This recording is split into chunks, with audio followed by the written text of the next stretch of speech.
Chapter 141. The reason I'm not allowed to come in and sleep. Do you want me to help you get sick leave tomorrow? Sick leave? She raised her arm. Because of this? Otherwise, if you work like this, what if you get infected? She replied. It's not like I'm going to do hard labor. My job is not to touch water. Besides, there's a friendly basketball match between departments these past few days. As a coach, how can I be absent? William Walton still wanted to say something, but he immediately said in a Laura tone, Benjamin is also participating in basketball games. If I feel uncomfortable, I will tell him. Benjamin is your spy that was planted by my side. You shouldn't trust your own little brother, right? Spy. William Walton smirked. You can go to school, I'll take care of you during the day, and I'll take care of you at night. As he spoke, he headed for the door. I'm going to take a bath, I'll be with you in a bit. I'm gonna sleep soon. Don't come over later. She was getting more and more anxious. Who would sleep with an unfamiliar man every day? It was clear that this wasn't the right thing to do. You think your objection is valid? It works, she nodded. You're not an unreasonable person. William Walton returned to his side. Then tell me about the reason why you don't want me to come in and sleep, she said. Firstly, I am an unmarried young lady. Is it appropriate for me to sleep with a man every day? I'm your man. That's not appropriate either. We're not married. William Walton raised his eyebrows. So, when do you plan to marry me? It's hard to say. And the second? Secondly, I'm used to sleeping by myself. You always sleep by my side. I feel uncomfortable and can't rest well at night. William Walton's face was already somewhat dark. There's still a third. Third. He interrupted her, sounding annoyed. Really? Sigh. Then these two. William Walton bit his lips. Give me a good night kiss, I'll grant your wish. No one could be so shameless. Seeing that she did not move, William Walton said, Then I will have to go to bed and lie down. She stood on tiptoe and kissed him lightly on the lips. In any case, kissing once was a kiss. Kissing 10 times was also a kiss. Just as she was about to leave, William Walton grabbed her waist, pressed on her head, and kissed her deeply.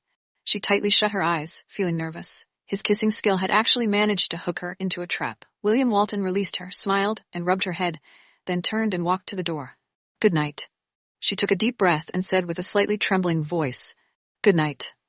William Walton went out and closed the door casually. When she came to school the next day, other than the Sabrina and the Mia, there were also 2 female teachers in the office next door. The moment she entered, the Sabrina waved her over, then said with a face full of gossip, Miss Green, have you heard our principal has been hospitalized? Is that so? She asked, pretending not to know. Is she sick? I don't know the specifics, but it must be very serious, because the principal issued a statement overnight saying that she is not in good health and can no longer serve as the principal of Philadelphia University. She is now taking the initiative to resign her position and waiting for the newly appointed principal to finish transferring her. She will leave her job as soon as possible and focus on recuperating. She was shocked. The principal actually wanted to resign? She was dazed for a moment. Could it be that she really was sick? However, how is this possible? When she thought about Monica Brown's imposing manner when she had beaten her up yesterday, she didn't look like a sick person at all. Mia looked at her arm and asked in concern, Miss Green, is your arm all right? With her strong character, if she resigns, there will probably be many people secretly laughing behind her back. You can't be considered to be taking pleasure in her misfortune. For God's sake, let's go out for dinner tonight and celebrate. Is there anyone who would celebrate such a thing? Anything can become a reason to celebrate. It depends on the mood, she smiled. All right then, let's go celebrate. You treat. I choose that location. Okay. After hanging up, she returned to her office in a good mood. In the afternoon, the competition on the sports field was in full swing. Because Benjamin Walton had played ball with students of the same faculty a few times, he understood each other's strengths and weaknesses. He very well led the freshmen in the department through this trial. Her instructors told her that Benjamin Walton was a very capable student. She felt a sense of pride in her heart. How could a son of the Walton family not have some skills? But wait, why should she be proud? Benjamin called her Laura, but she really thought of herself as his Laura? Really, she was speechless. Chapter 142. William is cunning. While she was lost in her own thoughts, she heard the voices of the counselors discussing in low voices next door. Oh right, her son is not coming to school today either. I heard. It's probably because his mother quit her job. He can't cover the sky in school with one hand anymore. I wish he could resign. That's right, his mother has already left. What is he still doing here? How annoying is he? As the two of them spoke, they chuckled softly. She slightly frowned and shook her head, no longer thinking about anything else. When the department's competition was over, she took a few of her students away from the field. Benjamin Walton walked beside Laura and said in a low voice, Laura, if our school can win this competition, help me out with something. She looked at him. What do you want? Anyway, this is something that you can do. Why do I feel like you're trying to trick me? How could that be? I could trick anyone, but I don't dare to plotting against William's people. If William knows about this, then the one who's going to suffer in the end would be me. Don't worry, I'm making a deal with you in a reasonable manner. Then let's talk after you successfully enter the basketball team and win the competition. You have to agree to my condition. Otherwise, I won't be coming to the tournament tomorrow at noon. She stared at him. You're threatening me, kid. I can do this only when my brother is not around. Laura, quickly promise me. Don't worry, you definitely could do it. We are all family, so I will not make things difficult for you. She thought about it and said, then, go for it. Benjamin Walton was pleased. Just wait and see.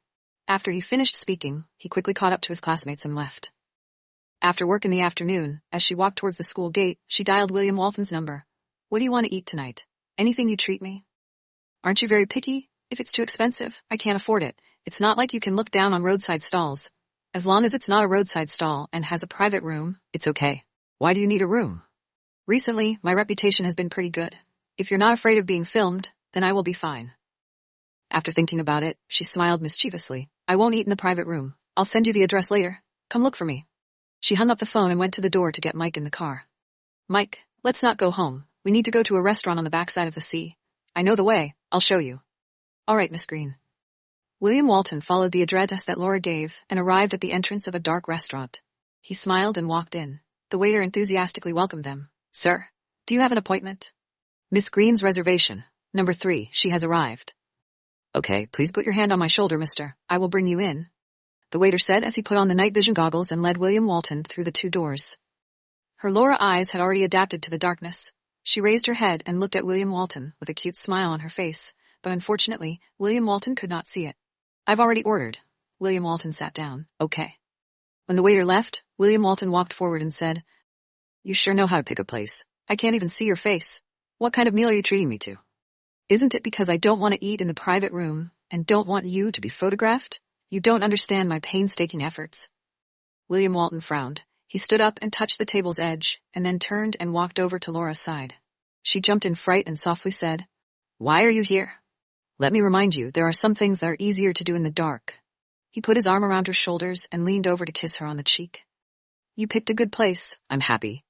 Don't. Last time Judy brought me here to eat a meal, because I couldn't see anyone, I felt extremely at ease in my heart. I wanted to invite you before, but I never had a chance. It just so happens that right now your exposure is too high, so people will recognize you easily. I thought this place was very suitable for you, so I invited you here. Ah, hurry up and go back. This chair is small, but you are pushing me down to the ground. William Walton smiled, then stood up and returned to his seat. His eyes adjusted to the darkness, and he could see the contours of his face through the faint light on the table. The waiter brought her the steak and chicken wings. Laura said, Although this place can't compare to the star restaurant which you often go to, the atmosphere here is really great, isn't it? Not bad. Judy said this is the best place to confess to a man and woman who can't see the other's thoughts clearly. Back then, my other roommate wanted to confess to the boy she liked, but she was afraid that she would be rejected, so she recommended it to her. My roommate invited the boy to this restaurant for dinner. When she said to him, I like you very much, and I want to be with you. If you happen to like me just a little bit, then in 5 minutes the light will go on and you can hold my hand. If you don't like me, then can you just leave without looking at me when the lights are on? In the end, after the light went on, the boy took her hand.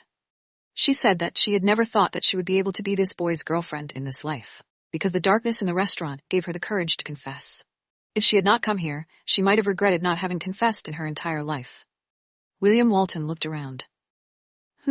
That means this place is indeed very suitable for a confession. Do you have anything to say to me? Me?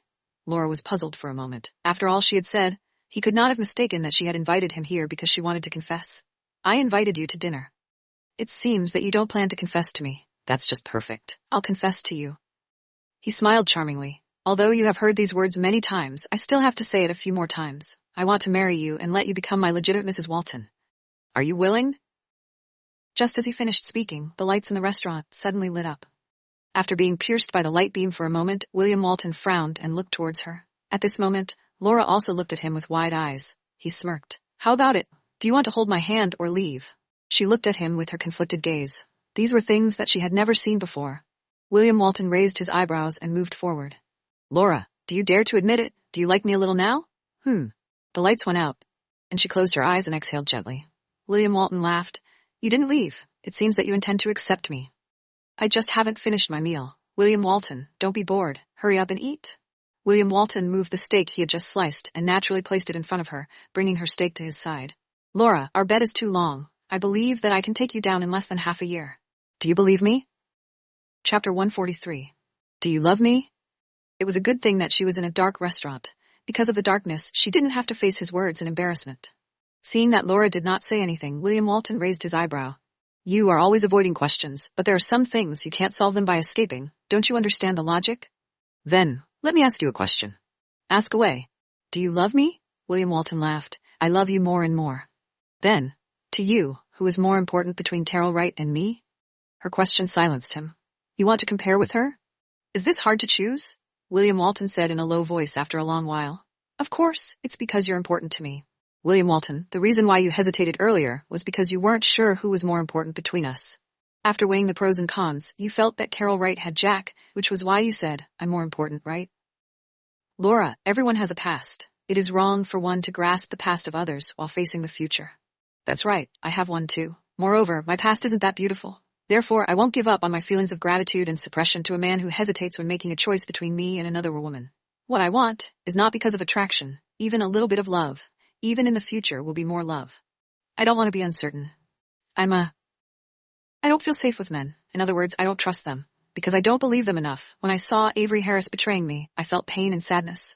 However, I didn't fight with Avery Harris and Elsie Clark, but instead, I digested the pain by myself, not giving Avery Harris any chance to explain himself, and directly broke up with him. He said, I was determined, but only I knew that I was so determined because he, who had once been able to give me a sense of security, had destroyed it. I know that I didn't do well in terms of emotions, but the shadow John Anderson brought me was too scary. You probably wouldn't understand these things. I can only tell you that if it weren't for the fact that all the uneasiness and fear in my heart had been released, even if I knew that I was in love with someone, I wouldn't have taken the next step so easily. This is why, even though I can feel your goodness, that I have never responded to you in a positive manner. Not because you weren't good enough, and not because you had someone else in your heart. It's because there was someone else in your heart, and you will never be able to forget her completely. This kind of you makes me feel insecure. William Walton. Everyone is selfish. I am more selfish. Yesterday, you said that I did not know how to love myself, but you were wrong. I love myself a lot. Because I love myself, so I won't easily give myself to any man, because I'm too afraid of facing the uncertainty of the future. I'm afraid that one day I'll give you my heart, and you'll shatter it. After she finished speaking, William Walton was silent for a long time. He knew that she had always felt no sense of security, but he never thought that the fear in her heart would be this deep. He looked at her in the darkness, and the light suddenly came on. She closed her eyes. When she opened them again, she had already adapted to the light. She looked at him and slowly put down her knife and fork. So, just now, I made the choice that I couldn't make. I will do it now. She got up, picked up her bag, and left. William Walton came back a little late. Laura, half sitting on the bed, she stared at the door. After a long while, there was no sound coming from the door. It seemed that William Walton had returned to his room. Presumably, he must be angry. After all, he had never been rejected by a woman over and over again, right? The next day, William Walton went downstairs. Seeing that Laura was not there, he looked at the butler. Miss Green already left half an hour ago. She said that there's going to be a basketball game going to school in the next few days, so she has to go early. William Walton's face was cold. He did not make a sound, and went to the dining table to eat alone. When he came back from work in the evening, she still hadn't returned. William Walton's face turned cold. Did you call her? Mike said that he was calling Miss Green. Miss Green said that she needed to work overtime, so she might be busy until very late. William Walton was annoyed. Bring him back. The butler respectfully said, Okay, Mr. Walton, do you want to eat now? No, he said, and left without changing his clothes. Laura, after what she said last night, was she planning to never meet with him again? He got on the car and headed straight for the university. After eating dinner in the school cafeteria, she went straight back to her office. At this time, the teachers had already gotten off work.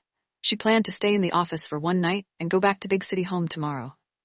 There were still no reporters there. If there were no reporters, she would go back to live. If there's anything else, find a new place to rent it. Since she and William Walton had already explained everything to each other, it would definitely not be appropriate for her to live in his house. The night of early November was already rather cold. She went to the washroom to wash her face. When she came out of the washroom, the light in the corridor suddenly flickered, making her nervous. In the past, Judy often told her the legendary ghost stories of the university in her dorms. The most talked about was also the most famous topic in school. There was no doubt that the female teacher in red from 20 years ago had disappeared in the middle of the night at the office building. Previously, when she was telling the story, she had taken it as a joke. But now, in the corridor of the office building, Judy's voice recalled in her head at the time. 20 years ago, there was a female teacher who was in a relationship with her student. After she was discovered by the school, the male student, in order to gain a good future, refused to admit it. Instead, it was the teacher who seduced him. In that time of simplicity, the female teacher could not bear the eyes of the crowd and hanged herself in her office on a dark, windy night, dressed in red. It was said that if a person who was hanged at 12 o'clock happened to be wearing red, then he would become a malicious spirit. After this teacher had died, she had turned into an evil spirit that harassed that male classmate every night. In the end, that male classmate, due to a mental illness, had no choice but to ruin his future and quit school. However, since then, there were many teachers who had worked overtime. They had seen this reddish shadow in the corridor as well as her clattering, the sound of leather shoes. So, in the university teacher's office building, there is a tradition, which is not to work overtime in the office. She could not help but shiver and muttered, "Judy, you stinking girl, you only know how to make up scary stories." She took a deep breath and headed for the office door. However, right at this moment, the sound of footsteps came from the stairs. Her heart tightened, and for some reason she felt all the hair on her body standing up. She ran into the office and locked the door. Chapter 144. So you also have a weakness. She was extremely afraid. Just then she heard someone knocking on the door. She covered her mouth and gave a startled burp. The door was knocked again. She quickly let go of the hand that was covering her mouth, put her hands together, and rubbed them together as she anxiously shouted, "Senior, I have nowhere to go, so I can't do anything about it. I hope Senior can't blame me for staying the night here, and I promise you that I won't disturb your rest. Please take a detour, Senior." At the door, William Walton frowned. What was this woman saying? "Open the door, it's me." Upon hearing this voice, the nervousness in her heart from before vanished. She hurriedly turned around and opened the door. The moment she saw William Walton, she let out a sigh of relief in her heart. "It's you. Who else do you think it is? What were you talking about just now?" "No, nothing." She shook her head, trying her best to appear a little calmer. "Why are you here?" With a cold expression, he answered, "I'll pick you up after work." "Ah, I worked overtime." "With the ghosts?" Laura hurriedly stomped her feet, covering her mouth with her hands. "Don't speak nonsense." William Walton smirked. "So you thought that the person at the door was a ghost?" He raised his hand and knocked on her head. "I always thought that you were unafraid of the heavens or the earth. So it turns out that you also have a weakness." She glanced at him. She released the hand that was covering his mouth. "I didn't. What did you say about burning paper?" Her face turned slightly red. "Oh, it's nothing." She quickly opened the cabinet, took out her bag, and walked over to him. Let's go. After turning off the lights in her office, she pushed him out of the office. Perhaps it was due to the scare, and she was shocked. She took 2 quick steps and followed closely by his side. William Walton turned and looked at her. From time to time, she would look back. He smirked and yelled in her ear, "Hello." She jumped, screamed, and grabbed his arm. When she finally regained her senses, she realized that he was purposefully trying to scare her. Displeased, she gave his arm a pinch and snorted before quickly descending the stairs. Arriving at the entrance of the office building, she raised her head and breathed a sigh of relief. She didn't want to work overtime anymore. After all, it was true that someone had died in this building. Even if there were no ghosts, just thinking about it made one feel that it was horrifying.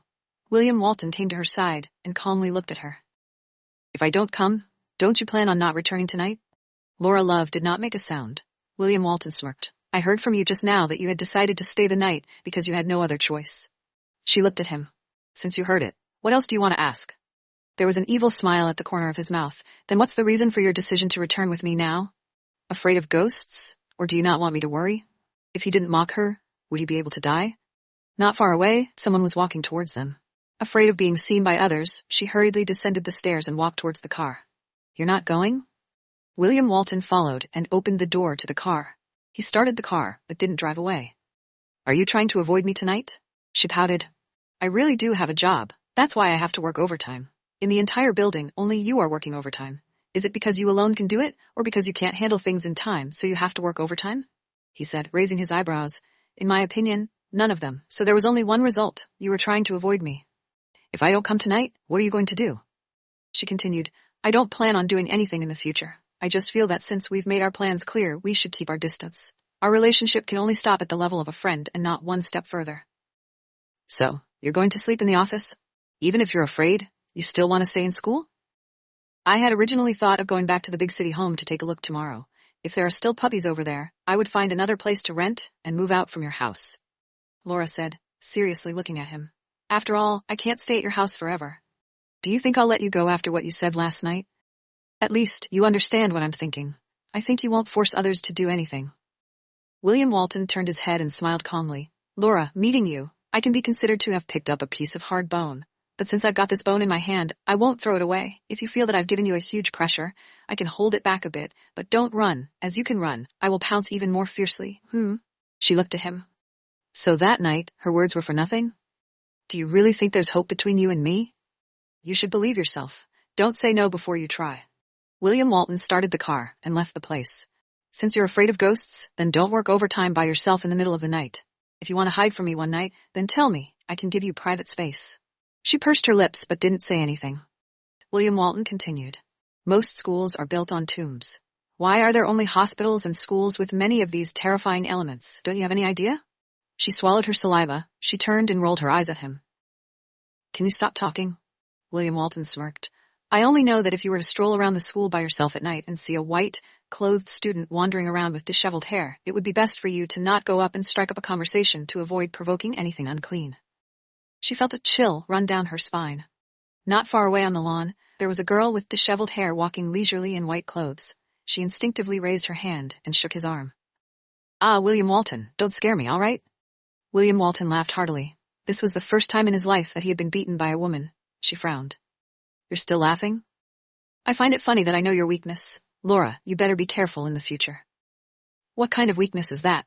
I wasn't afraid of ghosts in the first place, and it was all because of you suddenly spouting nonsense, okay? I've heard even scarier than this before. In terms of the ability to properly tell ghost stories, Judy had the ability to make others crawl into bed. She still remembered how she had told her the ghost story. When Elsie Clark woke up at night to go to the bathroom, she didn't dare to go alone. In those years, she had gone to the toilet with Elsie Clark many times in the middle of the night. But in the past, it was probably because she knew too well that she felt that a story was a story, so she wasn't too afraid. But now, with William Walton being so serious and spouting nonsense, it was very easy for her to have a sense of substitution. All right? Do you know where is the best location in the entire Philadelphia? She looked at him and asked, Where? My villa is the best place in the entire Philadelphia. Don't you have anything to say? Chapter 145, The Shameless William Walton. Then congratulations to you, Laura shrugged. You live in such a good place. William Walton flatly retorted, Are you purposely angering me? Otherwise, what do you want me to say? My house is good, so is it compatible with you? But unfortunately, you don't intend to sell it, and I don't have the money to buy it. William Walton calmly raised the corner of his lips. Good. I don't plan to sell my house, but I can sell myself. You can just take me. Mr. Walton, you are really interesting. Who doesn't know that in the entire Philadelphia, the most expensive man is you? I can't even afford your house, and you are the only one I don't dare to reach. What if I give you a discount? As long as you are willing to buy me, I am free. She giggled and said, No, I can't take care of it. I'll take care of myself. You just need to be responsible for oiling my bro frequently. I bought you, and I have to. She suddenly felt that there was something wrong with his words. She looked at him and saw that he was holding back his laughter. She snorted, This shameless William Walton. How about it? No matter how you look at it, this deal should be yours. I don't want to buy it. I don't want to buy it. I don't want to buy it. Laura pouted, pretending to be angry. William Walton shook his head in amusement. This is really my first time seeing a woman like you. My methods are useless. Now, I am truly impressed by that brainless Avery Harris, to be able to bite off this piece of bone of yours. He is so good. If not for the fact that Avery Harris was such a living example, he would have given her a heavy blow. Perhaps she wouldn't be so against this man. After all, he was really good. William Walton raised his eyebrows. Laura, just you wait. In the future you will definitely regret not accepting me earlier. She smiled warmly, but didn't reply. Perhaps, but at least right now, she didn't have the courage to accept his feelings. Or maybe she wasn't ready yet for the next phase of their relationship. After returning home, William Walton's mood was completely different from before. The coldness gone. He said to the butler, Prepare dinner. Miss Green and I will come down for dinner 10 minutes later. All right, Mr. Walton. When William Walton and Laura went upstairs, the butler thought to himself that the usually calm third master had changed a lot recently. At noon the next day, heard from the canteen that he didn't come to work again. In the afternoon, the new principal came into office. The new principal was a nimble-looking middle-aged man. As soon as he took office, he gave each of the department heads a meeting. He made a good impression at the meeting. After the meeting, he professionally met with the teachers and counselors in the school. 3 days later, it was finally the turn to be Laura with them. After Mia left the principal's office, she knocked on the door and entered. She walked forward and said respectfully, Principal, hi. I am a freshman counselor from the Administration of Industry and Commerce. I am Laura Green. I have heard a bit about the grudge between you and the previous Principal Brown, but it's no longer the same. And now, if there's anything you need at work, you can just tell me. No need to be courteous, okay? Laura was embarrassed. She said, Thank you, Principal. I have a more personal question. Do you mind if I ask it? Principal, please ask. What is the special relationship between the Miss Green and the Mr. Walton? Why would the principal mention William Walton to her? She looked at the principal. Dean, I don't understand. What do you mean by that? Laura, don't misunderstand. I just heard that I was coming to the school to work, and Mr. Walton told me to take care of you. I was just a bit curious. This William Walton, why did he look for such trouble for her? I had previously taught his brother for a year, and my relationship with him was not bad. That's why I got to know him so well. So it's like that. I heard Mr. Vinnet Walton say that his brother is also in our school, and he is your student's. How about this? You call his brother over, and we can go out for a meal together. Laura smiled. Principal, thank you for your kindness. Benjamin does not wish for anyone to know his identity, which is why he has always kept a low profile. He does not like to interact with strangers. There were some things that she didn't dare to say, but in the name of Benjamin, she spoke boldly and confidently. Is he that sensitive? Laura nodded. Yes. Then another day, I will invite Mr. Walton to come out for dinner. When that time comes, you can come along too, so we won't be inviting him. Laura was stunned for a moment. She really didn't want to go, okay? But that was good. She just used Benjamin as the excuse. But now if she refused him as well, she would be rude. After leaving office of the principal, she felt depressed. Previously, Principal Brown hated her because of Avery Harris. Now, the new principal was getting close to her again because of William Walton. This was truly a world of both black and white. Could she work peacefully in the school? In the afternoon, after work, she chatted with Mia and left the office. Outside the door, Avery Harris came over and stood by the side of the flower bed with a solemn expression. Seeing Avery Harris, Mia said goodbye to her and left. Avery Harris stood in place without moving and only stared straight at her. After hesitating for a moment, she walked over. Avery Harris's eyes were bloodshot, his chin was unshaven, and he no longer had the appearance of a sunny boy from before. Are you really one of Anderson family? After pausing for a moment, she said somewhat angrily. Avery Harris. She hated it. Last time William Walton investigated her, and now he was investigating her as well. There were more and more people who knew of her relationship with the Anderson clan, and this caused her to feel extremely uneasy. Why haven't you ever told me? Avery Harris was also slightly angry. We've been together for so long. Don't you have any trust in me at all? Avery Harris said with a sorrowful face. Regardless of whether you recognize me or not, I still loved you so much in the past. I don't have any secrets towards you. But what about you? Avery Harris, I told you, do not investigate me. Her voice was tinged with desolation. Every person has a secret that they do not want others to know. Since they do not want to mention it, you should know how heavy this secret is to me. Could it be that I have to tell everyone in the world that I am his illegitimate daughter? Could it be that I have to tell everyone that the Anderson family hates me so much that they want me to die? Do you know the feeling of being destined and being abandoned by your father from the moment you were born? Do you know the sadness of a person's longing for a father's love? You clearly don't know anything. Then what qualifications do you have to question me here? Why are you covering up your wounds? Now, you have torn open the wound that I cannot heal, and you are looking at me standing in front of you, drenched in blood. Are you happy now?